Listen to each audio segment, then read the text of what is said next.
मैंने जब गंज कराई ऑब्वियसली मुझे बहुत रोना आ रहा था कि कोक की बोतल से आप अपनी सैनिटरी जो बाथरूम को साफ कर रहे हैं, तो सोचो वो हमें कितना अंदर से साफ कर रहा होगा। ये तो स्लोगन होना चाहिए कि आओ हमें खुद मारो। ये जो एयर प्लग्स हमारे लिए कैंसर ये है, एयर प्लग्स कैंसर है। हमारा कान लगाना टेलीफोन को कैंसर है। जिसने मोबाइल फोन बनाया उससे पूछें कि वो कितना फोन यूज करता है।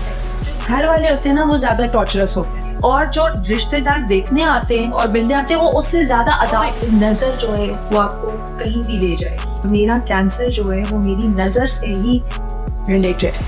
आप ये बोले अपने आप को कि आई एम वेरी प्रेशियस। वो ऑर्गेनाइजेशंस मुझे बुलाते हैं, मुझे कॉर्पोरेट सेक्टर्स बुलाते हैं, मुझे मेडिकल कॉलेजेस बुलाते हैं, टीवी स्टेशंस पे जा चुकी हूँ। जब मैं उनसे बात करती हूँ तो वो मैं उन्हें कहती हूँ कि मर्दों को भी बिठाएं उसके अंदर। Exactly. उनकी सपोर्ट बहुत जरूरी है। बिठाएं, क्योंकि 1% मर्द को भी ब्रेस्ट कैंसर होता है। अच्छा, हाँ चाहिए। देखिए औरत का, और ये जो चेस्ट है इट्स अ मसल। Exactly. औरत की ज्यादा मसल्स होते हैं, आदमियों के कम होते हैं। उन मसल के अंदर जो टिश्यूज होते हैं और वहाँ, और कैंसर सेल्स हर एक के जिस्म में है। Yes. ठीक है ना, किसी के बढ़ जाते हैं और अनफॉर्चुनेटली वो कैंसर बन जाता है। तो हमारी डाइट है, जो आजकल के जमाने की जो हमारी लाइफस्टाइल है और हमारी डाइट है, जिससे ये बीमारी और बढ़ गई। ओके, तो आपको क्या इस चीज में लगा है कि जो डाइट में कौन सी खास ऐसी चीजें हैं, ओके, जिसे हम कहते हैं ना डू एंड डोंट्स, वो थोड़ा गाइड करते हैं हमारे लोगों को कि कैंसर की क्या वजूहत बन रही है? आप चीनी खाना, क्योंकि मैं इसलिए थोड़ा उर्दू में भी बात करूंगी क्योंकि ये हमारे पाकिस्तान में हर जगह सुना जाएगा। चीनी खाना, शुगर खाना, वाइट शुगर, सफ़ेद चीनी खाना बंद कर दें। ओके। आप कोल्ड ड्रिंक्स पीना बंद कर दें। अच्छा। देखिए ना, आप खुद रील्स देख रहे हैं आप लोग, ये दौर जो है सोशल मीडिया का दौर है। आप रील्स पे देखें कि कोक की बोतल से आप अपनी सैनिटरी जो है बाथरूम को साफ कर रहे हैं। ठीक है ना, दाग साफ करे, तो सोचो वो हमें कितना अंदर से साफ कर रहा होगा। सो हमें कितना डैमेज कर रहा होगा। सो आप चीनी खाना तो बिल्कुल बंद कर दें सारे लोग। और देखिए, मैं वो बंदा था जो चाय के अंदर 2.5 चम्मच चीनी डालती थी। और चाय में पीती थी कि मैं तो बिस्किट को डिप करके एंजॉय करने के लिए चाय पीती थी।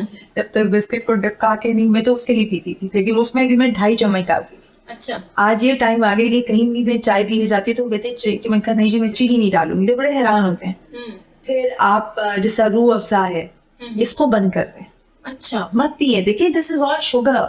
ओके। आप कैंडीज आप अपने, देखिए पहली बात है, इंसान को अपनी जिस्म, आपका सब कुछ आपको बातें कर रहा है आपसे, एग्जैक्टली, लेकिन आप सुन नहीं रहे, आप इग्नोर कर रहे हैं। Because you want to be, you want to know. मीठा जो है, मीठे को तो बंद कर दें। देखिए ऐसा भी नहीं कि मैं आपको कह रही हूँ कि आज आप सारी अपनी जाके फेंक के आ जाए। आप उसको, मैं जैसा करती हूँ, जैसे चाय पी रही हूँ तो मैं इसके साथ एक बिस्किट लेती हूँ मीठे के तौर पे, क्योंकि आपकी शुगर लेवल को भी बैलेंस रखना है। क्योंकि ऐसे मैंने हरकत भी की कि मैंने बिल्कुल मीठा बंद कर दिया, और हफ्ते में बिल्कुल, और एक दिन मैंने खाना थोड़ा सा, और मैं एक जगह जाके खड़ी हुई और मैं ब्लैकआउट हो गई। ओके। तो आपको अपने शुगर लेवल को भी मेंटेन करना है, लेकिन टू मच मीठा नहीं। आप फ्रूट खाएं, खजूर खाएं, नेचुरल चीजें आप ज्यादा लेना, अपनी हेल्थ को देखें आप। ठीक। मैं तो अब सबको कहती हूँ कि मेरे घर कोई भी आए तो मुझे पहले टेलीफोन करके आए, क्योंकि मेरे पास कोई चीजें नहीं पड़ी। हाँ, ऐसी मतलब मेहमान नवाजी के लिए भी आपको नहीं पड़ी, परहेजी चीज मिल सकती हाँ है। हाँ, मुझे कोई कहेगा मैं कावा बनाऊंगी और मैं शक्कर का इस्तेमाल करती हूँ, हाँ, not brown sugar. Same like brown sugar भी डाइड है।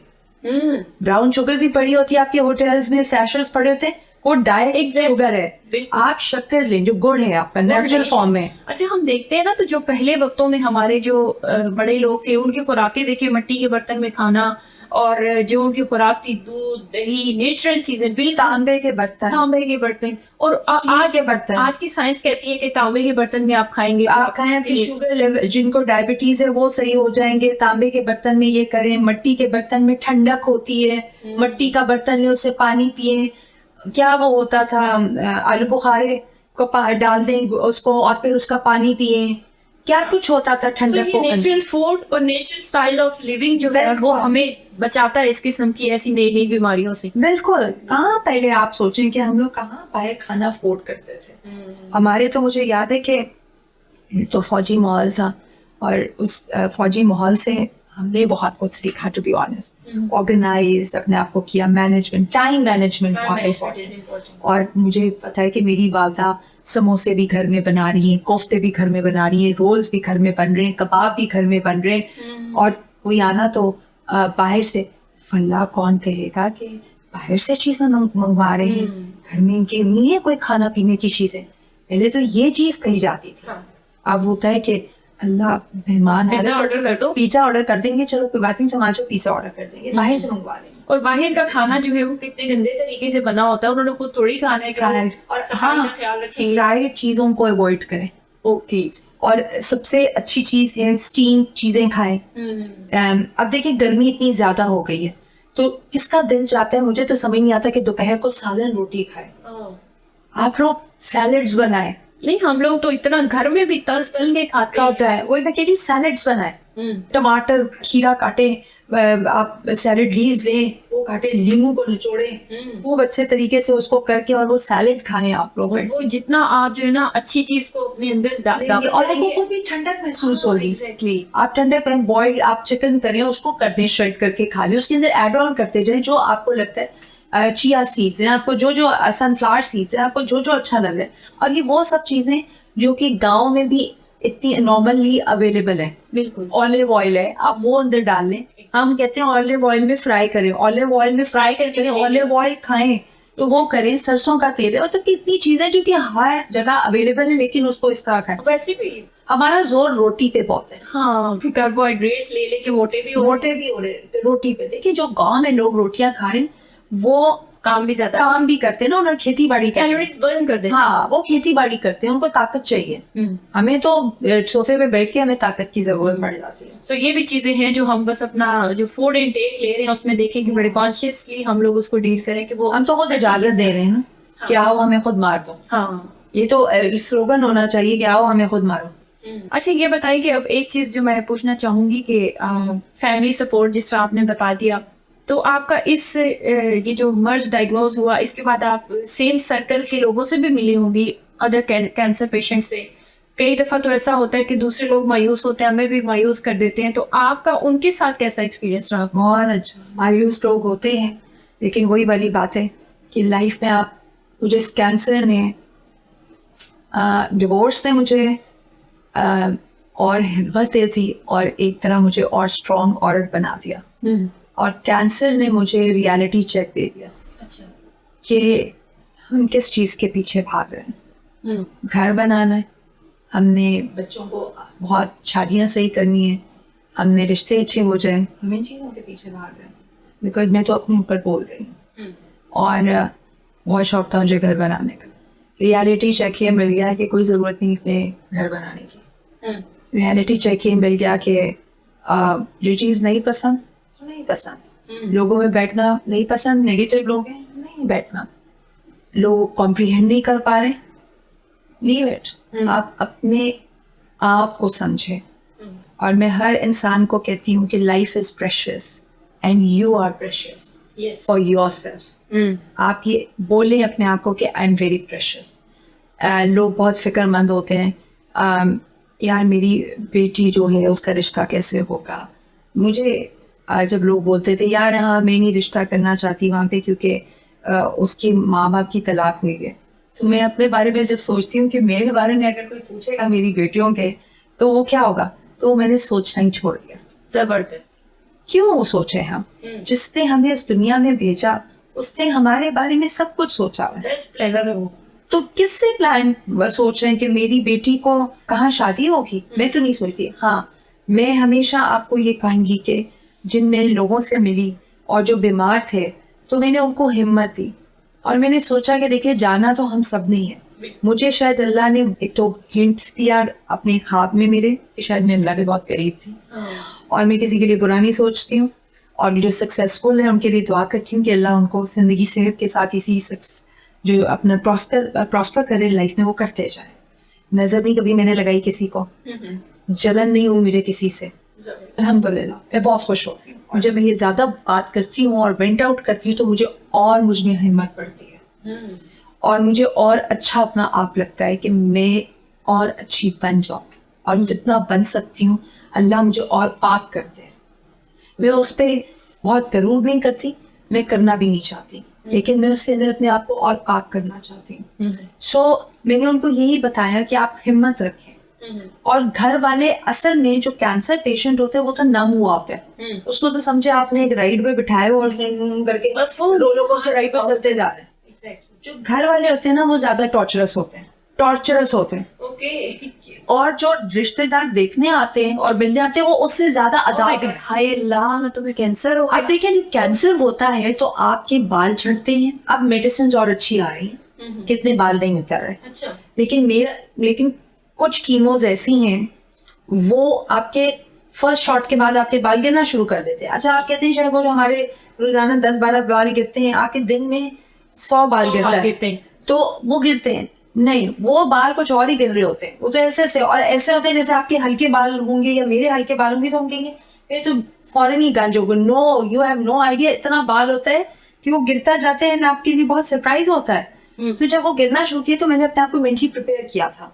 मेरे लंबे बाल थे, मैंने उनको छोटा करवाया, फिर बहुत इतना कटवाया, फिर मैंने बिल्कुल बॉय कट करवाया कि ताकि मैं अपने आप को मेंटली प्रिपेयर करूँ। और जब वो बहुत गिरना बॉय कट में शुरू हुए तो मैंने फिर अपना डिसीजन लिया कि मैं बॉल्ड करवा लूँ, ये गंज करवा लूँ। तो मैंने जब गंज करवाई ऑब्वियसली मुझे बहुत रोना आ रहा था, तो मैंने अल्हम्दुलिल्लाह शरीफ का वर्द करना शुरू किया और मैंने कहा ए अल्लाह मुझे इतनी हिम्मत दे कि ये मेरे साथ क्या हो रहा है। तो मैंने नहीं देखा अपने आप को, 6-7 महीने मैंने नहीं देखा अपने आप को।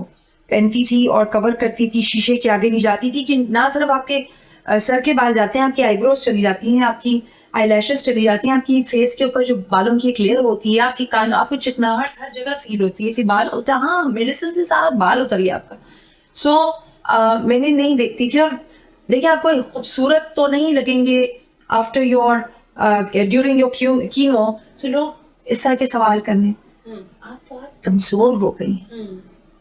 आप लोगों से मैं कहना चाहती हूँ जो सपोर्ट सिस्टम है, जो रिश्तेदार हैं, कि खुदारा आप कभी भी बीमार को ये मत बोलें कि आप को क्या हो गया है, आप इतने कमजोर क्यों हो गए हैं, हाँ। आपका वेट क्यों गिर रहा है। आपके ख्याल से मैं आप लोगों से क्वेश्चन करती हूँ, अब तो इसलिए मैं पूरी दुनिया से क्वेश्चन करना चाहती हूँ। ये जो कैंसर जैसी बीमारी कोरोना आई थी, इसमें जब आप उस कोरोना से गुजर रहे थे तो आप लोगों का क्या हाल था। आपको लगता था कि हर वक्त मौत आप लोगों के इर्द गिर्द मंडला रही है। आपके कई लोगों को दिमाग खराब हो गया, मेंटल हेल्थ के कितने इश्यूज हुए, डिप्रेशन हो गया, ना उम्मीदी थी, आप लोगों को कोई उम्मीद ही नहीं नजर आ रही थी, लग रहा था हर चीज बंद हो गई है जिंदगी में। आप लोगों के पास बाहर गाड़ियां खड़ी, आप बाहर नहीं जा पा रहे, आप लोगों के पास पैसा है और उसको खर्च नहीं कर पा रहे, आप लोगों के रिश्तेदार मर रहे हैं, उनको बचा नहीं पा रहे, उनके जनाजे तक भी नहीं जा पा रहे, आप जनाजे यूं फेंके जा रहे थे कब्रों में। तो सोचे कि जब वो चीज गुजरी तो आई डोंट थिंक सो कि किसी भी बीमारी से जो गुजरा हुआ हो, चाहे वो डायबिटिक पेशेंट हो या वो कैंसर सर्वाइवर हो या वो किसी और बीमारी से गुजरा हो, उसको ये सवाल अब उठाना चाहिए और करना चाहिए। और ये कोई छूत की बीमारी नहीं है, ये मैं खास तौर पे हर इंसान को बता रही, चाहे वो पढ़ा लिखा हो। ये कोरोना नहीं है, कोरोना छूत की बीमारी थी। ये छूत की बीमारी नहीं है। आप सोच नहीं सकती हैं कि मैं जब पढ़ा रही थी तो मैं एक बहुत ही स्ट्रेंज में मोमेंट से गुजरी कि 1-2 छोटे छोटे बच्चे थे और एक के दादा दादी एक ऑफिस में बैठे और नाना नानी उन्हीं के बच्चे उनके दूसरे ऑफिस में बैठे। तो समझ नहीं आ रही थी ये वो क्या है। तो पता चला कि उनकी बेटी, मतलब कि उनकी बहू कैंसर से गुजरी और उसके 3 बच्चे थे और मियाँ जो कि बहुत अच्छा मियाँ था, और उन लोगों ने जो ज्यादती उस औरत के साथ की कि उन्होंने एंड पे उसके बच्चों से मिलने नहीं दिया उसको, क्योंकि उसको कैंसर था और उनको कैंसर ना हो जाए। ओह माय गॉड, जहालत। और वो बंदा CSS किया हुआ उस आदमी ने। और मुझे जो अफसोस हुआ तो ये भी एक था, जब मैं डिफरेंट प्लेटफॉर्म्स पे गई तो लोगों को लगा कि ये छूत की बीमारी है, जैसे काला रंग कैंसर से कैंसर हो सकता है, उन चीजों से हो सकता है, बड़ी बड़ी स्ट्रेंज बातें, मिथ्स हैं। बिल्कुल कैंसर ऐसे नहीं। कैंसर आपके लाइफस्टाइल से, आपके नजर, अब तो आपको शायद ये पता होगा, हमारे कुरान हर चीज बोल रहा है नजर जो है वो तो पत्थर है, बरहक- पत्थर फाड़ देती है, आपको मार देती है। अब तो आपको स्कॉलर्स बता रहे हैं कि नजर से आपकी मौत भी हो सकती है। मैं इस प्लेटफॉर्म को जरूर इस चीज पे यूटिलाइज करूंगी कि आप प्लीज अपनी सक्सेस, अपनी अर्निंग जो कमा रहे हैं, अपनी सेविंग जो जमा पूंजी है, और अपना सफर जहां पर भी कर रहे हैं, कभी जिक्र भी ना करें, उसको अपने अंदर रखें। क्योंकि नजर जो है वो आपको कहीं भी ले जाएगी, आप बीमार भी हो सकते हैं। और मेरा कैंसर जो है वो मेरी नजर से ही रिलेटेड है। बिल्कुल। सो मैं हमेशा अपने बच्चों को और अपने बच्चों के जो फ्रेंड्स हैं उनको यही कहती हूँ कि बस सक्सेसफुल रहो, अपने फोकस रहो, अपने अपने जो क्रिएटिविटी है उसको बंद ना करो, और ज्यादा बोलो मत, और अपने आप को जो क्रिएशन है उसको मोबाइल फोन्स तक महदूद मत रखो। ये बीमारी है, क्योंकि ये मेरी कैंसर की एक स्टेज का एक सिम्टम था। जैसे माँ जब वो बनती है, जब फिर यू प्रेग्नेंट, आपके पेट में बच्चा होता है, तो आपको बहुत सी चीज़ों से उलझन होती है। खुशबुओं से होती है, खाने पकाने से होती है, पहनने रंग से नफरत हो जाती है। इसी तरह कैंसर के भी ये सिम्टम्स हैं। तो मुझे बेल जो है वो हिट करती है, तो मेरे मोबाइल की बेल ऑफ होती है नॉर्मली, तो मैं ऑन एंड ऑफ चेक करती हूँ। और मैं जब भी किसी से टेलीफोन पे बात करती हूँ, मैं ये भी प्लेटफॉर्म पे कहूँगी कि आप कोशिश करें कि स्पीकर्स पे बात करें। ये जो एयर प्लग्स हमारे लिए कैंसर, ये है एयर प्लग्स कैंसर है। हमारा कान लगाना टेलीफोन को कैंसर है। जिसने मोबाइल फोन बनाया उससे पूछें कि वो कितना फोन यूज करता है। तो देखें, ये रेडिएशंस है, ये रेडिएशंस हैं, और ये बीमारी के हिस्से हैं। आपको जो कहा जा रहा है कि आप दूर रख के फोन को सुने, अनफॉर्चुनेटली महकमात ऐसे हैं जहाँ पर आपको प्राइवेटली बात करनी होती है, तो उसके लिए आप वर्कशॉप्स करें अपने महकमों में, और उनको बताएं कि जब भी हम टेलीफोन पे बात करें तो अगर उस बंदे की उस कमरे में ज़रूरत नहीं है तो वो कमरा छोड़ के चला जाए। और ताकि आपकी कुछ कॉन्फिडेंशियल बातें होती हैं, आप घर में ये बातें बोलें। ये वैल्यूज़ होती थी जो हमें, मैं शुक्र करती हूँ कि हमें हमारे फौजी ब्रॉटअप में ये बताई गई कि जब आप टेलीफोन पे बात कर रहे हो, इवन उस टाइम पे तो आप डायल करके बात करते थे, तो आप उस कमरे में मत खड़े हो। माँ जब बात कर रही हो रिश्तेदारों से तो आप अपने कमरे में चले जाएं। आप देखें, ये बताई जाती थी। दोस्त से बात हो रही है तो आप प्लीज इस टाइम पे डिस्टर्ब ना करें। तो अब ये वैल्यूज ना हमारी हाउस हेल्पर्स में है, ना हमारे बच्चों में है, ना हमारे कॉलीग्स में है। हम उधर ही बैठे रहेंगे, अच्छा पता चलिए नेक्स्ट बात क्या कर रहा है, प्रमोशन की बात करने लगा है या किस चीज की बात करने लगा है। इन वैल्यूज को फॉलो करके ना, एक तो हम अपने किरदार में भी कोई अच्छाइयाँ शामिल कर रहे हैं, दूसरा हम लोग उन रेडिएशन से बच रहे हैं। बच रहे हैं, लेकिन हर चीज से ना आप बचें। आप अच्छा, चाइनीज को मुझे सल्यूट करना चाहिए। हमारे चाइनीज बहुत अच्छे दोस्त लोग हैं। देखिए, आप उनकी वैल्यूज क्यों नहीं देखते, थोड़ा उनको फॉलो भी करें। वो सूरज की किरणों को मिस नहीं करते, वो सूरज को मिस नहीं करते। वो सुबह उठते हैं, वो वॉक कर करके अपनी ऑफिसेज में जाते हैं, वो पसंद करते हैं पार्क्स में बैठना। हम क्या कर रहे हैं, हम उल्टा कर रहे हैं। हम पार्क्स इतने बना रहे हैं और हाउसिंग स्कीम्स एग्जैक्टली बड़ी बना रहे हैं। सो ये अंडरस्टैंड करें, हमारे बच्चों को खेलना है, हमारे बच्चों को पार्क्स चाहिए, उनकी अच्छा आपको पता है, उनसे ये चीज़ों को सीखें कि वो एक्टिविटी बेस्ड चीज़ें लगाते हैं पार्क्स के अंदर, एक्सरसाइज की इक्विपमेंट्स लगाते हैं। आप हमसे वो चीज़ें सीखें। मेरी खुदारा उन हाउसिंग स्कीम्स वालों से ये गुजारिश है कि प्लीज़, हम लोगों ने सारी जिंदगी जवान नहीं रहना, हमने बूढ़ा भी होना है। और आप उस अपने बुढ़ापे को भी सोचें कि हमें भी खुली फिजाओं की जरूरत है। तो ये बड़ा इंपॉर्टेंट है। This is all related to health. मैंने अपने कैंसर से ये चीजें सीखी कि हम जो बैठ के नहीं, अक्सर एक औरतें आप सब बातें करती हैं, हाँ हम एक्सरसाइज तो करते हैं, घर में इतना काम करते हैं तो हम एक्सरसाइज, क्या काम करते हैं आप लोग? एक कमरे से निकल के दूसरे कमरे में, दूसरे कमरे से तीसरे। आई एम नॉट लाइक, मैं आप लोगों को प्लीज नहीं ये कहना चाह रही कि ये काम नहीं है, ये बहुत बड़े काम है। हाउस वाइफ होना बहुत बहुत बड़ा एक जॉब है, डिमांडिंग जॉब है, और उसके लिए आपको मल्टीटास्कर होना बहुत इम्पोर्टेंट है। तो ये औरत ही कर सकती है, टू बी ऑनेस्ट। तो मेरा ये मतलब है कि एक्सरसाइज भी ये कि आपके घर के बाहर, अगर आप फ्लैट में रहते हैं तो आपका जरूर कोई ऐसी जगह होगी 15 मिनट की, आप बस वॉक करें, आधा घंटा दें।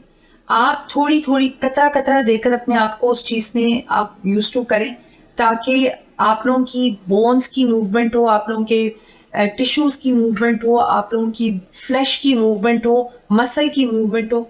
क्योंकि मुझे डॉक्टर ने बताया, क्योंकि आपको पता है इस कैंसर के बाद भी आपके बहुत सिम्टम्स हैं। अच्छा।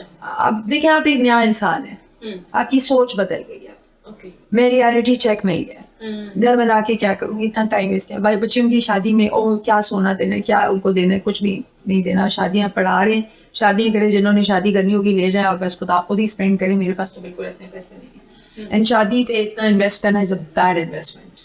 आई थिंक पर्सनालिटी पे कर दें। बस की पे करें, उनके ऊपर करें। आप आपकी जो चीज़ें, एक तो हम लोग के यहाँ माशरे में पेरेंट्स जैसे ही बुजुर्ग होना शुरू होते हैं तो दिल के अंदर आता है कि इस दुनिया से जाने वाले कब हैं, जब हमें इनकी प्रॉपर्टी मिलेगी। ये सब कुछ अंदर ही रह जा रहा है, खुदा के ये रियलिटी चेक्स हैं, ये यहीं पे रह जाएगा।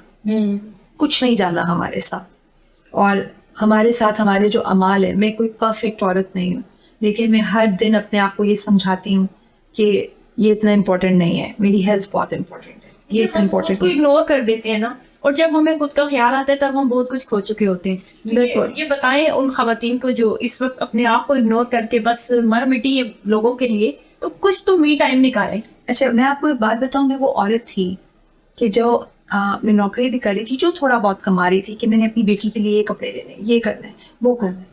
जब मुझे ये रियलिटी चेक कैंसर से मिला तो मैंने अपने ऊपर लगाना शुरू किया। या स्पेशली मुझे तलाक जब हुई तो मेरी पहली कमेटी निकली। आपको पता है औरतों को कमेटियाँ जमा करने का बड़ा शौक है, तो मैंने वो पहली कमेटी से अपने बहुत से कपड़े खरीदे रेडीमेड। और मैं मेकअप पर्सन नहीं हूँ, मैं हार्डली एक लिपस्टिक लगा लूँगी या आईलाइनर लगा लूँगी। मैंने अपने आप को मेकअप किया, मैंने अपने बाल डाई किए, और मेरे क्योंकि एकदम तलाक हुई तो मेरे काले बाल थे और वो एकदम से सफ़ेद होना शुरू हुए परेशानी से। सो मैंने अपने आप को टाइम दिया, और फिर मैंने सोचा कि ओ माय गॉड, अच्छा मेरी तलाक हो रही है, वहाँ से नोटिस आ रहा है, तो मुझे हंसी भी आ रही है, और वहाँ से मेरी सालगिरह भी आ रही है, और मैं अपने सालगिरह पे नए कपड़े पहन रही हूँ।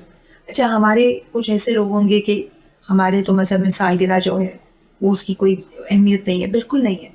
मैं सालगिरह को इस तरह मनाती हूँ कि ए अल्लाह, तेरा लाख लाख शुक्र है तूने मुझे वो 1 साल जीने के लिए दिया, और मैं दुआ करती हूँ कि अब जो भी साल जिसको हम नाप रहे हैं, हम नापते हैं ना, हम टाइम को देते हैं, तो इसलिए मैं वो नापती हूँ कि वो अब 1 साल जो है अल्लाह करे मुझे तू और अच्छा दे, मुझे और हिम्मत कर दे, तो मैं उसको सेलिब्रेट करती हूँ। और मेरी वहाँ पे तलाक हो रही थी, और यहाँ पे मैं अपने 3 दिन के ईद के कपड़े भी बना रही थी, क्योंकि मैं अपने आप को एंजॉय कर रही थी। और मैं कहती थी क्यों ना करें, क्योंकि वो सुन्नत है। और लोग कहते क्या करें ईद पर, अभी ईद आ गई तो सोए, क्यों नहीं आप सेलिब्रेट करते? Eid is such a beautiful occasion, आप उसको सेलिब्रेट करें। नींद भी, अच्छा मैं उसको ना वो करती थी, ऑर्गेनाइज इस तरह मैनेज करती थी कि सुबह मैंने बाहर खड़े होकर तस्वीर खिंचवानी है, मैंने ये खाना है, अच्छा, और उसके बाद मैंने शाम को मूवी देखने जानी है। उस वक्त इंडियन फिल्म्स भी आती थी, पाकिस्तानी फिल्म्स भी लगती थी, तो वो भी देखना है। तो पूरा इवेंट, फिर मैंने उस दोस्त के घर भी जाना है। तो आप हर हाल में पुरुमीद रही, को एंजॉय किया। आपने वो थक हार कर उम्मीद तोड़ के बैठने वाला काम नहीं। और मैं फाइनेंशियली भी बहुत क्रैश की। अच्छा, हाँ, देखिए टीचर की जॉब पे उसको कितना दिया जाता है, और सीएनजी उस जमाने में होती थी, उस जगह लाइनों में 2.5 घंटे खड़े होना और सीएनजी डलवानी, तो क्रैश करती थी। तो एंड पे हमारे पास महीने में 500 रुपया रह जाता था। तो मैं उस 500 रुपये में, मैं उस ऐसी जगह पे, हमारे पास इस्लामाबाद में जिना सुपर में एक राउंड अबाउट में एक जगह है, वहाँ पे जाकर मैं अपनी बेटियों के साथ, छोटी छोटी होती थी तो छोटे छोटे ही पेट थे उनके, तो उस 500-550 रुपये में हम खा भी लेते थे। तो वो भी आज मेरी बेटियां मोमेंट्स याद करती हैं, वो हमारे लिए वो गुड टाइम्स थे। आप सोचिए वो हमारे गुड टाइम्स थे।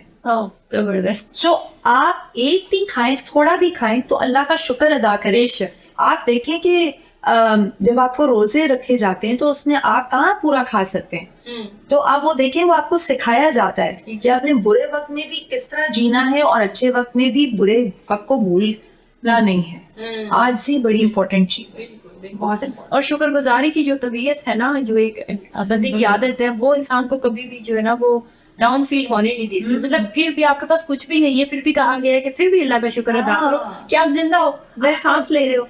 तो इस किस्म की जो सिचुएशन है उसमें भी एक उम्मीद को, अगर आप उम्मीद का दामन ना छोड़ें तो बहुत अच्छा लगता है कि आप अल्लाह पे भरोसा कर रहे हो, उस परवरदिगार पे जिसने आपको पैदा किया है, जिसके पास रिज़्क रोजी का सारा इख्तियार है, वही देगा और वही पालेगा। वो आप कोई खाना न खाए फिर भी वो जिंदा आपको जगाता है, तो वो बेहतरीन मुसब्बिबुल अस्बाब भी है।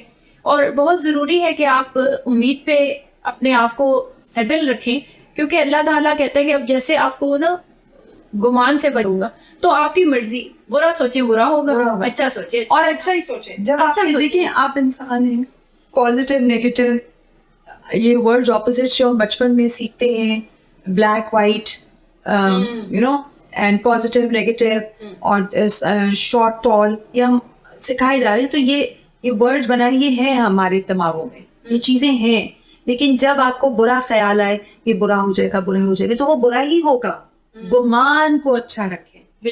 और मैं आपको बताऊं, मैं वो इंसान हूँ जिसको बहुत से लोग बोलते हैं कि अब आप जॉब क्यों नहीं करती। मैं उन लोगों को क्या बताऊं, मैं जब जॉब करने जाती हूँ तो मैं कई दफ़ा मैं जॉब में वो जब मुझसे बात करते हैं तो उनको लगता है कि ये औरत हमसे ज़्यादा ही शायद हमारी हम जानती है और हमारी जगह पे ही ना बैठ जाए। इनसिक्योरिटी बहुत है हर जगह इनसिक्योरिटी है।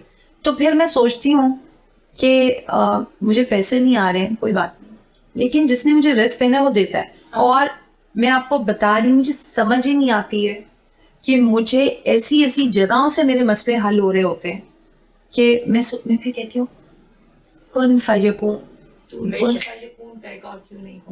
बेशक। तो ईमान इतना मजबूत है कि अल्लाह जो है वो फिर और मजबूत रखे। सो एक मैसेज देना चाहिए अगर आप उन खवातीन को जो अभी इस सिचुएशन से गुजर रही हैं, किसी भी तरह के कैंसर से, तो क्या उनको एक उम्मीद, क्या एक मैसेज देना चाहिए? उम्मीद को कभी मत छोड़े। देखिए वही वाली बात है, अल्लाह ने अगर आपको इस चैलेंज से गुजारा है तो शायद हम अपने आप को भूल चुके हुए थे। हम बहुत से काम करते करते अपने आप को भूल जाते हैं, तो वो हमारे वार्निंग साइंस होते हैं कि खुदा, और हम अपने आप को नहीं, हम अल्लाह को भी भूल चुके होते हैं। हम सजदे करना भूल चुके होते हैं, हम उसके बारे में जिक्र करना भूल चुके होते हैं। तो वो आपके लिए एक वार्निंग है जो आपको दी जाती है, और उस वार्निंग में फिर हमें अल्लाह याद आता है। और फिर जब वो चाहता है कि आओ तुम मेरे करीब, मैं हूँ जिससे तुमने मांगना है, ना तुम्हारा ये बच्चा देगा, ना तुम्हारा ये मियाँ देगा, ना तुम्हारा बाप देगा, ना तुम्हारी माँ देगी, मैं तुम्हें दूंगा। तो मैंने उस वार्निंग साइंस में अल्हम्दुलिल्लाह अपने अल्लाह को याद किया। और बिल्कुल मत घबराएं, कोई बात नहीं, अगर आपका 4th स्टेज आ गया तो शायद आपका अल्लाह से मांगे, वही पलटता है, वही जिंदगी देने वाला है और वही सांसें देगा आपको। तो जो जितना जिस इंसान का वक्त है उस वक्त को उसी तरह गुजारें। कभी मत सोचें कि कल क्या होना है, ये मत सोचें कि मेरे साथ होने का क्या होगा, क्या जो अभी है इस वक्त उसको एंजॉय करें। हमारा दीन भी कहता है कि कल की मत सोचो, जो प्रेजेंट है उसको सोचो, और उसी से आपका जो है जिंदगी में आपके एक जो है थोड़ा सा कामनेस भी आएगी, आपको तसल्ली भी होगी, और आपकी मेंटल हेल्थ भी जो है वो बरकरार रहेगी। और मेंटल हेल्थ को आप बिल्कुल ख़राब मत करें कि अगर आप बीमार हैं कि मैं ठीक हूँ कि नहीं होगा, फिर आप सोचें और अल्लाह से ही जिक्र करें। मैं भी बीमार होती हूँ, मुझे बुखार होता है तो मेरा बहुत वर्स हो जाता है, और मैं फिर ये कहती हूँ आप ही ने निकालना है, आप ही ने उसी से निकालना है और मुझे निकाल। तो ना उम्मीदी भी होती है, ऐसी नहीं हूँ कि मैं बड़ी उम्मीद पे दुनिया कायम रखती हूँ हर वक्त, ना इंसान हूँ मैं, लेकिन मैं वो इंसान हूँ जो खुद ही अपने आप से फाइट करती है और खुद ही अपने आप को सपोर्ट करती है। I don't have any motivational help, to be honest. I help myself. और मैं अपने आप को मी टाइम और अपने आप को वक्त बहुत देती हूँ, और देना चाहिए इंसान को, क्योंकि ये हमारा हक है। क्योंकि जब हमारा शिनाख्ती कार्ड बन गया है, हमने कब्र में अपने जाना है, हमारे साथ हमारा पूरा कुंबा नहीं जाएगा, तो फिर आप अपने बारे में सोचें, इस दुनिया में रह के ये दुनिया फना हो जानी है, और आगे अभी आपने अकेले जाने और अपने खुद ही उधर अपने मसले उधर क्या है वो हमें नहीं पता। सो ये समझे, जब हमने उधर दफन अकेले होने तो यहाँ पर रहने भी अकेले। हम इस दुनिया में आए थे अकेले, हम रह गए अकेले और जाएंगे अकेले। बिल्कुल, बहुत ही प्यारा मैसेज। नाज़रीन, इनकी बातों से यकीनन आपको बहुत मोटिवेशन मिली होगी, और खासतौर पर वो ख़वातीन जो कैंसर जैसे मर्ज से अभी 2-4 हैं और सफ़र कर रही हैं, इलाज करवा रही हैं। हम उम्मीद करते हैं कि आपको भी एक मोटिवेशन मिली होगी आमना जी से, और आप अपने आप को एक पुरुमीद इंसान बना के अपनी जो ज़िंदगी है उसको जिएगी, और अपने आप को मी टाइम दे। मी टाइम बड़ा ज़रूरी है, और इसीलिए कहा जाता है कि जब आप अपने आप के साथ प्यार करते हैं तो दुनिया भी आपसे प्यार करती है। अल्लाह ने हमें बनाया इस काबिल है कि हमसे प्यार किया जाए, तो अपने आप से भी ज़रूर प्यार कीजिए। मुझे दीजिए इजाज़त, मिलते हैं किसी नेक्स्ट एपिसोड में, तब तक के लिए अल्लाह हाफिज़।